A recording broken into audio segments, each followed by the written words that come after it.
Hey, what's up, Buttercups? Hey, it's Julianne here. This is acting from all angles, and I'm trying to get my screen big, but it's okay, I guess. Acting from all angles. Today, we're going to be talking about short film contests. You know, those ones that you have to make a film in like a week or 2 days. Are they worth it? The ones that induce all-nighters kind of thing. Are they worth it? Should we do it? What are the benefits? I know from what I talk about because I just experienced one. So, but first, let me introduce myself to you. To all those who don't know me, my name is Julianne Lichty Stratton. I'm the creator of Actors in Action Conservatory of Film and Theater, where we empower the passionate actor with the craft and skills and freedom to have a serious acting career. So, cool, let's dive in. Let's talk about this. Yeah, so I just participated in a short film contest. Contest. We'll talk about that in a second. Contest. If you saw our film, our Facebook Live last week, I've had many all-nighters the last week, so I'm a little late. Anyway, Cassie and I talked about our process of filming the OCD escape room for the Hive Theater's 1 week short film. And so we're done with that. We're on the outside end of it. I'm going to look back. I'm going to talk about what I got out of it. If I think it was a good thing, if I think I would do it again, if I think these short film contests are good to do. Of course, it's completely up to you, but here's some of the pros and cons. All right. First of all, so this whole process, there were 10 filmmakers that were selected, and I'm going to put actually a link right now to our film and all the films. You can actually still vote for them if you want. What I recommend is you watch all of them. There's 5 of them. Watch all of them and then vote for the one you really think is the best. Personally, of course, I think our film is the best, the OCD escape room, but let's keep it fair. So you guys watch all of them and then vote. They're only like 10 minutes long each, and it's interesting. At least watch some of it. Okay, so what did I get out of doing this? So how the process worked is they had 10 filmmakers. One of my actors, Cassie Wall, is one of the filmmakers. They invite them to go ahead and make a film. Then they have a bunch of scripts. So they have a pool of scripts that they've already pulled in and had writers send in. So they've picked those. So you had to win a spot in there to get a script. And then they have the filmmakers bid for those scripts, and they have 5 filmmakers go 1 week, and then the next week they have 5 filmmakers go. So you have to bid for the scripts on a Monday. Tuesday, you cast the scripts. Then you have Wednesday, Thursday, and Friday to shoot and edit and do sound and all that kind of stuff. And then they are due Saturday at noon. And then they vote on these they have a 3-day voting period. So we did one, The Sensational Sisters, and then we made it to the second round, the final round. So we were one of the 5 filmmakers to win from the 10 original. And so we made another film called The OCD Escape Room. And the process for both filmmaking were exhausting.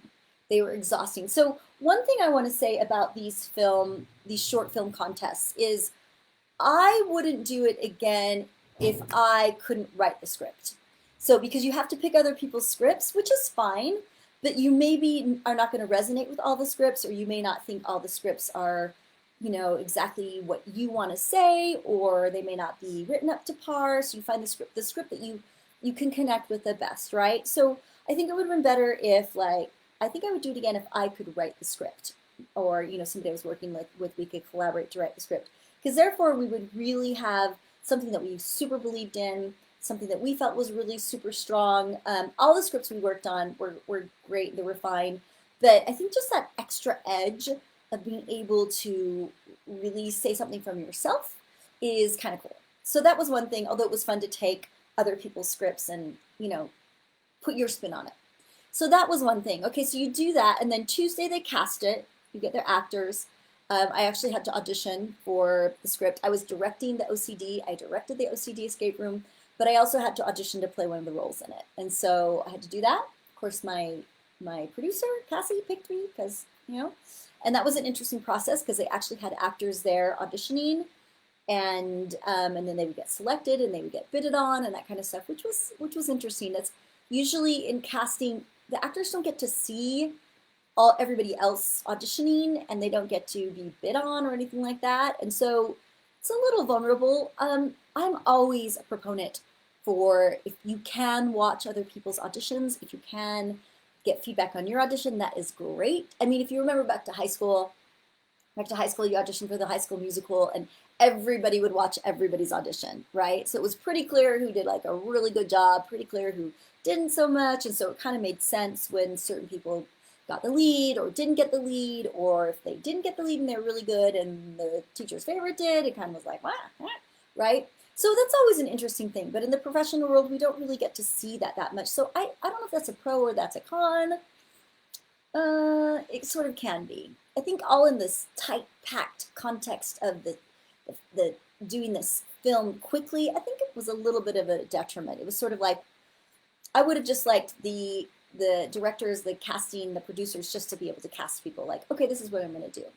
But I also understand that when you do these contests, the person that's producing them, the theater company or whatever, it's kind of a way for them to get some people to see what's going on with them, which is good. That's fine to raise awareness about their company, their cause, to get support. So it's okay, I guess, to bring in that process. Okay, so then we shoot. So Wednesday we shot all day long from about 7:30 till 9:30 p.m. So about 14 hours. We shot that, and we shot a little bit of some other stuff too for another 4 hours. So 12, 13, 14, 15, 16 hours. We shot 16 hours on a 10-page script. And I'm sure everybody else in the contest did pretty much the same thing. Thursday, we edited. So we were exhausted from shooting all day Wednesday. Thursday, as you saw last week, Cassie came up here. We met from noon. We started editing noon. We did not finish till 7 a.m. in the morning. Lots of chocolate was eaten to keep awake, and Diet Cokes were guzzled. So that was editing. That's not quite 24 hours, but it's really close. It's definitely an all-nighter. And it was exhausting, I have to say. I finished that. I took a little nap, taught one of my acting classes, took another nap, went to a family party, came home, edited some more, got up in the morning, edited some more, and finished just at 10 a.m. exactly, which is when I had to do my next acting class on Saturday morning. And I submitted the film, and there we go. It was exhausting. I totally got off track on my personal training stuff. All I did was eat chocolate. So I don't know if that was the best idea for me with my workout goals, but we cranked out this movie. And now, was it the best movie we could have made with it? Probably not, because we don't have time. So that's another thing. Are we sacrificing quality doing these short films, doing these short film contests? Do we want to do that? Do we want to put out work that maybe isn't our super, super best? Or do we want to take a little more time with it? Or is it really great to have a fire under our butts to get stuff done? I don't know. It's your call. I think in a way, it's good to be under fire to just get stuff out. I certainly learned a lot of stuff about editing, about shooting. I learned a ton of stuff technically about editing and about shooting in 4K 24p versus 4K 60 frames per second, which don't do that ever if you're going to have people speaking. Only use that if you're going to do a slow-mo situation. So the editing can be really difficult. So I learned a ton about that. It was great. But do I feel like it's my very best work? No, I don't. But it's fine for now. So that's something to think about. Okay, another thing. So that's all turned in. So right now, that was turned in last Saturday, and we have till Friday, I don't know what time, but till tomorrow at a certain time for all the voting to go in. So this was my one really big disappointment with this. And this is something I think you really want to think about before you get involved in any kind of any kind of short film contest or film contest or anything like that. Okay, think about this. So with this contest, it was really more of a fundraiser than a contest, because what you could do is people could vote, which was great, but you could also buy votes. So, that didn't sit very well with me. I thought they'd have judge us, some qualified industry professionals to judge like what they thought was the best, so it could be a little more objective and that kind of stuff. But it turned out it's really just a popularity contest, not just a popularity contest, but one that you can buy. So, and that can be kind of aggravating because, in fact, like the very first time, the last minute, somebody, well, one of the things that were kind of trailing, one of the movies that was kind of trailing, all of a sudden had like a ton of more votes. So clearly, somebody went in there and just bought that title. So can they really say, or can the winners say, Cassie and I win this? Can we really say we are award-winning filmmakers because we won this contest? When in truth, maybe it's just being bought out, right? So is that really fair for filmmaking? Is that really something that you want as a filmmaker to know that, well, maybe your filmmaking partner's parents at the last minute bought it out, or maybe, somebody else did that. So it's not to me, it just doesn't sit quite right. Yeah, it helps the theater company because they're going to get more money and they're going to get more people with knowing about them and that kind of stuff, but it's not the way I would do it. It's not the way I would do it. So now let's talk about connections. So one thing I did get from this is I met a couple other filmmakers that I might be interested in working with down the road. And that's really important, I think. There's another filmmaker that I really like their stuff, and we're in direct competition right now, which is fine. And I did get to rent out my studio to a couple of people because of this, so that's good. So getting my word out as well. And so that's kind of a good thing. And also I got to see some other work that maybe I don't want to really be involved with. So I did get to be more aware of that kind of stuff. So that wasn't bad. That wasn't a bad thing. One last thing that I learned from this is if I learned how I would do my own film festival for Scaffold Theater, for my theater company, from watching this, from being involved with this. And I also learned that I want to be very careful about what I get involved with. I want to see if there's people actually voting or if it's a popularity contest or that kind of stuff. I didn't mind the work. I didn't mind working hard. I love working hard. People who know me know I'm kind of a workaholic and I just love to work. But putting all that work in and then having it be able to just be bought out, that's not a very fun feeling. Excuse me. But whatever, to each their own. So what I would do, excuse me, what I'm actually thinking of doing for Scaffold Theater, for my theater company, is the following.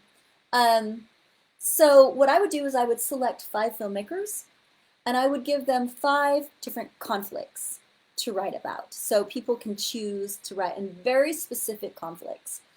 And so that the films can be very strong as far as conflict goes, because you can't have a film if you don't have people really hashing out a problem. It's not, you can make a film like that, but it's not going to hit your gut and it's going to kind of sit there and be flat. So that's the first thing I would do. It's like their conflict, maybe I'd pull stuff from Shakespeare. So you want to marry somebody's daughter even though you killed her brother, like Richard III. I don't think we'd quite go that far because that doesn't really lend to modern day stories, but something like that. So that's your conflict. And that's what you have to write your script about. The scripts would be no more than 5 pages. The films would be no more than 5 pages. I think we do it in a week. I don't mind that. Do that in a week. But people could do their own casting. People could do their own, whatever they needed to do. I think I'd have a limit on the budget too. These guys had a limit on their budget, which is good because you don't want people like spending $20,000 and other people spending, nothing. Anyway, so you would do that. And then at the end, we would have a judges panel of at least 5 to 10 working professionals that that have really strong opinions about what makes a good film, and they would be the judges. Then I think what we would do is we would do one audience award or one sort of popularity vote. We'd have one category that people could call in and vote and write in and vote, but you couldn't like pay to do that. And that would to be to help grow the awareness of the theater company, to get names for, you know, for the mailing list, that kind of stuff. I think that would be really cool. To me, that seems like a really good fair fight. Because why be involved with something if it's not, if it can just be rigged, right? Anyway, yeah, so that's what I learned. So it was a good experience. I won't probably do that again. I might do other short film ones that I have a little bit more say over the script, a little bit that I feel like it's a little bit more fair with judging. Yeah, so I'm really curious if you guys have any, anybody's been involved in this process or another process like that. If you have anything you want to say, anything you've learned from that. Because I think, you know, these happen a lot and they can be really helpful, but are they helpful or are they not? Are they a mixed bag? They're more of a mixed bag. But are they worth it? Are they worth it? To me, it was worth it because I got to work with Cassie and I found out I really like working with Cassie. She's an excellent producer. She's a trooper. She didn't complain once in all of our hard work. She didn't go, oh, I'm tired or anything like that. She was just a trooper. So I found somebody I would love to work with more. And I found a couple other people I'd like to work with more. So yeah. Okay, so here's the link. I really recommend you watch this, watch these, and then vote. Vote, but don't pay money to vote. Just you get a 5 vote. You get 5 votes. Watch it. Go ahead and vote. And we'll see what happens. We'll see what happens. We'll see if people get robbed at the end by a bandit voter that throws money at them. Anyway, okay, thanks for watching. Let me know what you guys think. Love to hear more about these short film all-nighter contests. Okay, over and out. We'll see you next week on Acting from All Angles. Remember, Actors in Action, Conservatory of Film and Theater. It's a story of empowerment. The empowerment of you. AIA CFT, the actor empowered. Rock on! Talk to you guys later. Watch the video. Watch the movie.